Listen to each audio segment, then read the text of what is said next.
Right, I am in the Peak District.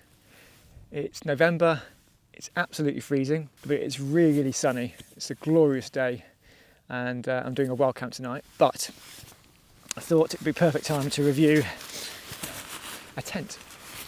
And the tent is the Stone Glacier Skyscraper. Now this is a 4-season, 2-person tent, but it is quite modular in terms of the way that it can be pitched. You can swap the inners out, and I've had this out in all kinds of conditions. I've had it for about a year now, and I've had it out in snow, I've had it out in rain, I've had it out in heavy winds, and it's performed brilliantly in all of those conditions. Now, before I go any further, one thing I will like to mention about this tent is it's not actually manufactured by Stone Glacier. So it's manufactured by a company called SlingFin. They designed and developed the tent, and they also sell the exact same tent. And their version of it is called the SlingFin Crossbow. So the two tents are virtually identical in every way, as far as I can tell. The only difference is that the Stone Glacier Skyscraper has a 15 denier nylon fly sheet, whereas the SlingFin Crossbow, that has a 20 denier. So it has got a slightly tougher fabric on the exterior, which will give it a slightly higher hydrostatic head, and will make it a little bit more tear resistant. But that does make the Stone Glacier just a little bit lighter. And the other differences in the price, the Stone Glacier version is actually cheaper. So the Stone Glacier version comes in at $645 US, whereas the SlingFin Crossbow comes in at $720. So there is a $75 saving to be made with the Stone Glacier version. So basically you can just weigh up the pros and cons, and also the colour schemes are different. This is kind of blue and white, and then the SlingFin is kind of reddy orange and white. Personally, I prefer the Stone Glacier colour scheme, but hey ho.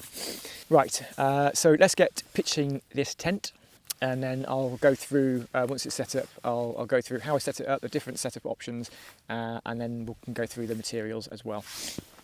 Now this comes with some DAC poles, and the DAC poles on them are actually 10.65 millimetres, so they are quite weighty DAC poles, so that does add to the weather resistance of this tent.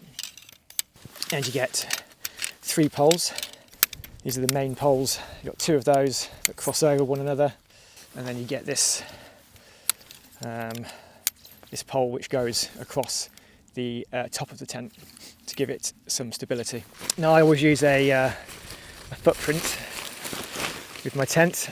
It doesn't come with a footprint, so you do have to buy the footprint separately.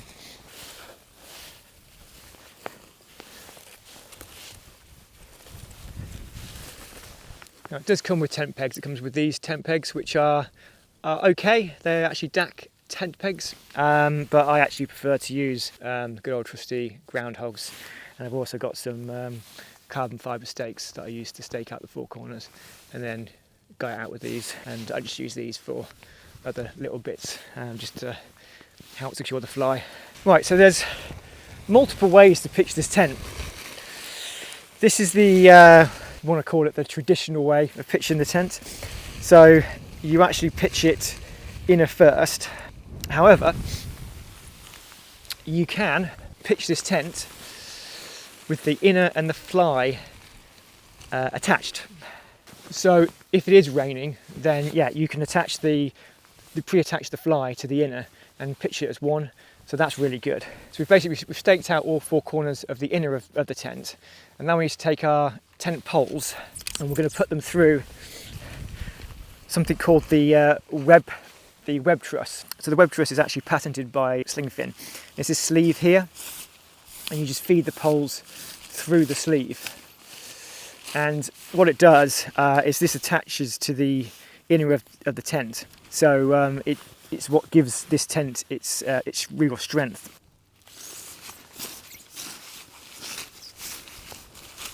And then the next step is we want to put it into these grommets here. And you've got one on the on the footprint and one for the inner, so you can do them both at the same time. So what you can do also is you can detach this web truss from the inner of the tent. So there's these little buckles here, and you just take the buckles off and you'll detach this web truss from the inner. And the reason for doing that would be if it's really windy. So you can then actually pitch the tent with just the web truss sleeve, and then you can attach these separately. And then what we do is then we use this buckle here to tighten down the web truss. You do one on each of the 4 corners.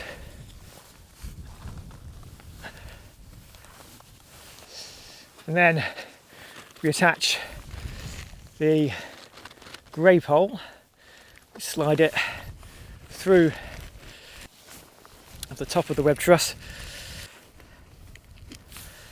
like so. So now we can see there's a lot. I'm putting my full force on that. That just slightly goes in. The poles do their job and bend slightly, but that's it. Really solid. And then the other advantage here is you've got these little sleeves, and in these little sleeves you can actually put your trekking poles, so it gives even more support on either side here if it's really windy, but I'll show you that later. Once we're inside I'll show you this, but you've got this massive vent here which you can open up from the inside, so you can let loads of ventilation in if you really need to. Right, let's get the fly sheet on, which is my least favourite part of the job, I have to say. So you can see on the fly sheet there's also this vent here. So this corresponds with the vent on the inner part of the tent. And then what you need to do is then attach this buckle, which you probably can't see because the sun's setting behind me, and it goes into these rings here. So that attaches to one of these rings here, which then keeps the fly sheet firmly attached to the tent. And right, next thing we're going to do is then we're going to go around and tightening the fly sheet the same way we did with the inner. We tighten that at all 4 corners.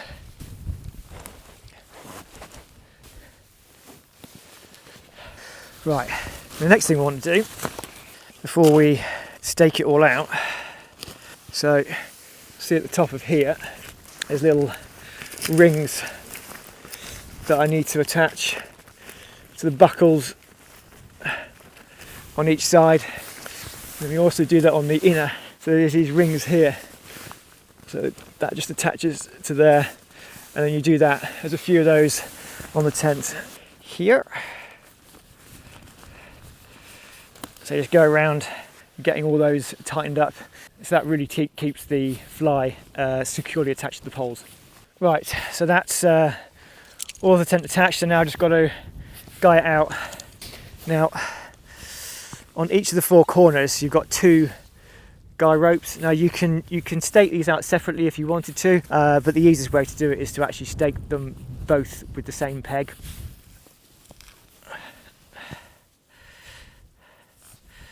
And then you've got the line locks here, just to give that some tension. So you do that with all the 4 corners, and then each of the ends, which I'll get done now, and then I'm going to get inside the tent before my hands fall off.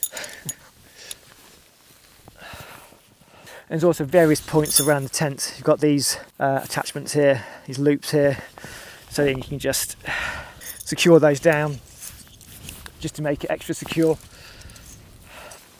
Right, there she is, completely pitched, all staked out.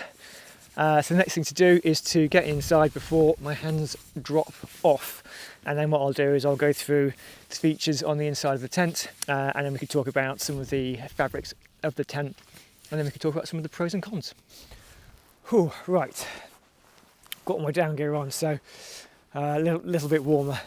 So before this sun finishes setting, let's just have a quick look on the outside of the tent. So as you saw when I was pitching it, you've got these guy lines here, and you've got 2 attachment points on each of the 4 corners, and then you've also got on each end by the door you've got these guy lines as well. So you've got plenty of guying out options. You've got additional points that you can attach pegs to all around the outside of the tent. So it just gives it a little bit extra stability. And then the rings that attach the inner to the web truss, and then also the rings that attach the fly to here, they're all at the same point, so that just gives it an extra bit of support. And then you've got this vent here on the outside which you can open up, which I'll show you once we're inside the tent. Oh, right, I'm inside the Stone Glacier, and it is absolutely freezing cold outside, but it's definitely a lot warmer inside here, which is nice. So let's have a quick look at the features inside the tent. So I'm all set up, I've got all my gear set up, my sleeping pad, my quilt, and everything set up. So one of the first things to mention about this tent is the amount of pockets you get. You get a lot of pockets. So you've got this top pocket here, you've got 2 side pockets here, you've got these little mini pockets just down here. You have 2 pockets here, so one there, another one here, and you've got this big front pocket here where you can just stash all your clothes and stuff. So pockets wise, yeah, plenty of options. I know Tom Heaney, Tom, if you're watching this, I know you'll appreciate the pockets. So the doors, so this is part of the ventilation system. So you've got this kind of rainbow zip here, and then this opens up into this mesh panel here, which then looks out onto the vestibule, and you can also tie that back as well. So you've got a toggle here, so you can sorry, I'm trying to do it with one hand, but yeah, you can tie that back, and so you can have that left open, which is good as a ventilation option. The door itself, sorry, you'll have to excuse the clutter. I am actually out on a wild camp, so yeah, this is I'm not just out reviewing the tent. I'm out on a wild camp, but reviewing the tent at the same time. So that's why it's all cluttered, but it's good. You get to see the tent in working conditions. So zippers. So you actually get a couple of spare zippers here. So in case these zippers break, then at least you've got a couple of backups here, which is quite useful. It's 2-way zippers.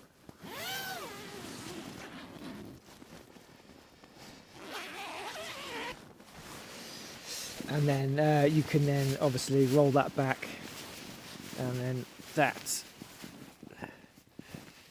gets tied with this toggle here. I have to say I'm not a big fan of these toggles. I'll look a little bit closer at them. Yeah, they're a little bit fiddly to use. I'm not a big fan. I find especially when my hands are cold, trying to undo them and then get them out of the loop, I do find a little bit annoying. So they are a bit of a pain, the toggles. So you do get a nice vestibule area. So on this side, I've obviously been using it for cooking and storing my shoes. And then on the other side, so yeah, you do have 2 doors, 2 vestibules. And on the other side, I've just got my backpack there, my trekking poles.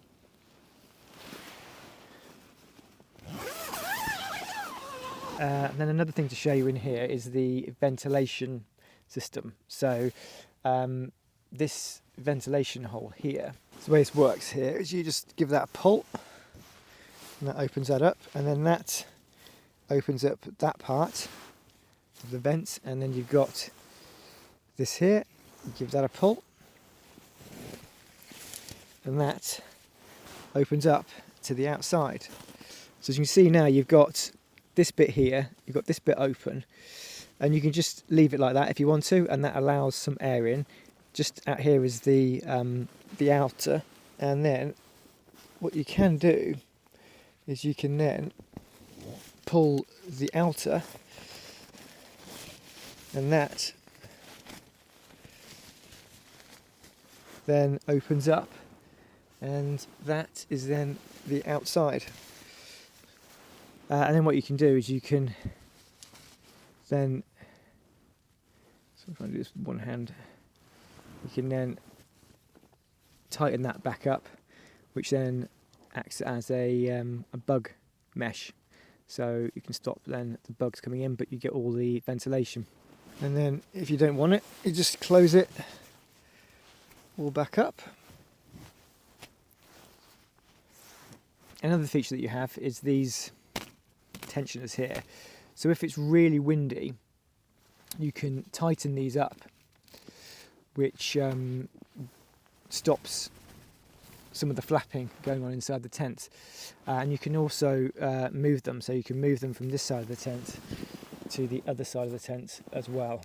And you can also buy them additionally, so you can have two sets if you wanted to have two sets. So some on the front, some on the rear. But I don't think it's really necessary. I mean, maybe if you're out in mega high winds, I don't think it's absolutely necessary. Right, so another thing to show you is this feature that adds extra stability to the tent in really high winds. And that is, if you carry trekking poles with you, what you can do is this little attachment up here. You can actually attach your trekking pole to here, which will give it extra support if the winds are really battering the tent. And that's just a case of just unhooking the sleeve and then wrapping it around the pole, and then you've got some extra support there. So yeah, if that part of the tent is getting a proper battering, it just gives it extra stability and really makes this tent a bit of a bomber of a tent. It really is. Right, so let's talk about some of the specifications of the tent. So the tent weight in total, and this is including the stuff sack, is 2.1 kilograms. So that includes the tent body, the rainfly, the web truss, 3 deck poles, 10 guy lines, stuff sack. So it doesn't include the stakes and the footprint. The footprint is an additional 190 grams. There's almost 200 grams on top of that if you want to take the footprint with you.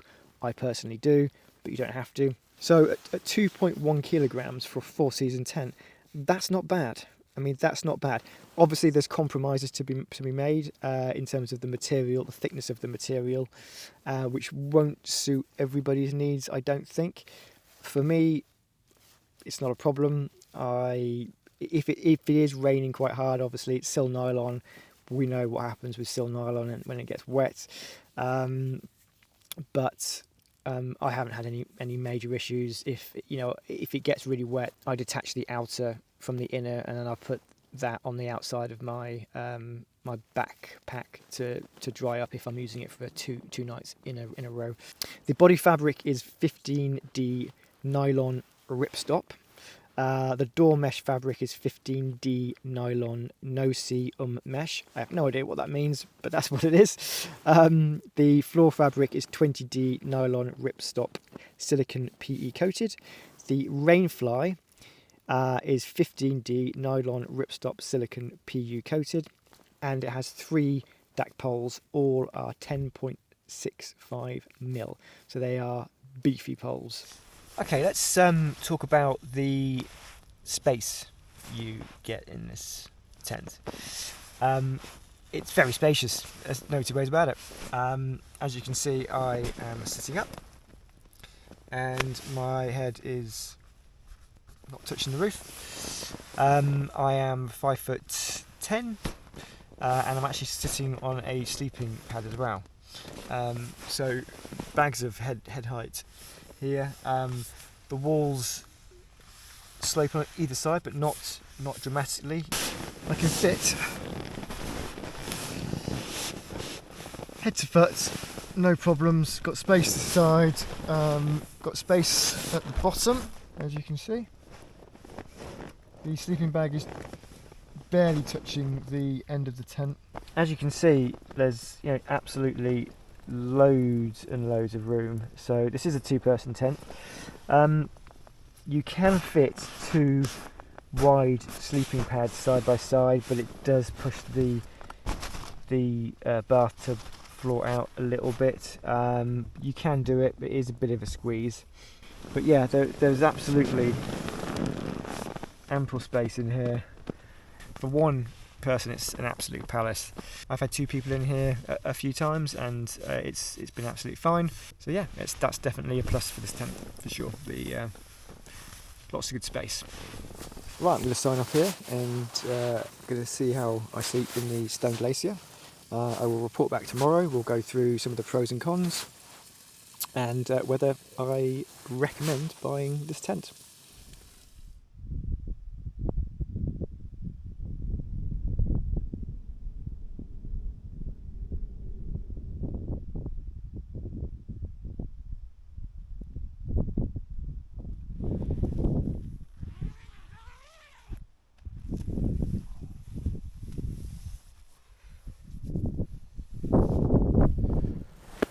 Right, it is the morning, and a quite cold night actually, I have to say, in the Stone Glacier Skyscraper.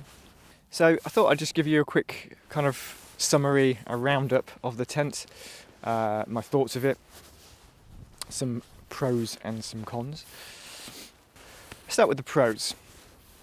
So for a 4-season tent, and this is a proper 4-season tent in terms of you can take it out in heavy wind, rain, snow, and it will handle those elements absolutely fine. I've done all of those, and it's handled everything that's been thrown at it. And it's light. It's lightweight for a 4-season tent. You can't really sniff at the weight, really. Coming in at 2.1 kilo. That's not bad for a 4-season tent at all. It has those beefy 10.65mm DAC poles, which really helps add to the strength. I think the web truss technology that they use on this is great. I think I can see how it really does add to the stability of the tent, especially under heavy wind. And then you've also got the addition to add trekking poles to each of the ends, so you can give it even more support. It is traditionally an inner pitch first, but you do have pitching options, so you can attach the fly to the inner and pitch it all at the same time. So whilst it's not technically a pitch in one go or an outer pitch first, you do have options to make sure you keep the inner of the tent dry, and you also got options if it's very windy by detaching the inner from the web truss, so the poles go up first, and then you just clip the inner to the web truss, and that helps with pitching it in heavy winds. It's a modular tent, so you can switch the 4-season inner out for a mesh inner, which will reduce the weight further. You can also get rid of the web truss completely, and you've got some DAC twist clips, which means that you can save even more weight. So you ditch the web truss if you're going out in conditions like this. Really, actually, if you don't need the web truss because it's not going to be heavy winds and you want to save some weight, then that is also an option. You've got loads of pockets, like I showed you yesterday, loads of pockets on the inside, so loads of storage options, which is great. Plenty of guy out points, loads and loads of guy out points, so you can make sure you keep this thing grounded. And then there's also loads of ventilation as well, so you can really help aid with any problems with condensation. You've got the massive vents at the front, and you've got ventilation options also scattered around the tent, so that's good also. So a few cons. I don't think there's that many cons, to be honest. I think it's still nylon, so I know that a lot of people don't like still nylon, and I can completely understand why. And so obviously in the wet it can sag a bit, which is a bit of a negative. It can be a bit fiddly to pitch, so it can take a bit of time to get it all pitched and guyed down. But that, if you want a storm-worthy tent, it's the same with any tent really. It does take a while to get pitched and guyed out. If you're looking for a nice simple tent to pitch in, it's nice conditions, I wouldn't take this tent. If it's nice and sunny, it's warm, and I want somewhere to pitch it up nice and quick, I wouldn't take this tent because it does require a bit of extra work. That's not necessarily a con with the tent, it's just as a 4-season tent, it does take a little bit more time to pitch. So the material isn't the strongest, but there comes the weight savings. So if you're looking at some of the Hilleberg tents, I think their materials are probably stronger, especially on some of their heavier tents. But I haven't had any problems with fabric ripping at all, and it has had some right batterings, so everything is still intact and I've had no problems. I've looked at the various points, the seams, and they all in perfect condition still, and it's a really, really well made tent. So that's my summary of the Stone Glacier Skyscraper / SlingFin Crossbow. Whichever version you choose to buy, I can guarantee you'll be happy with it. If you're in the States and you can pick it up there, I think value for money is brilliant, really, really good. I think for the price, I think you get a absolutely cracker of a tent, and you could actually be the only tent that you need, really, because it is light enough with the modular options. If you do get the mesh inner, you can use it all year round. Right, I will finish the review here. I hope you found it useful. If you've got any comments or questions, please leave them in the comments box below. If you did enjoy this video and you found it helpful, it would really help if you liked and potentially subscribed as well. It really does help the channel out. So thanks for watching, stay safe, keep on trekking, and I'll see you on the next one.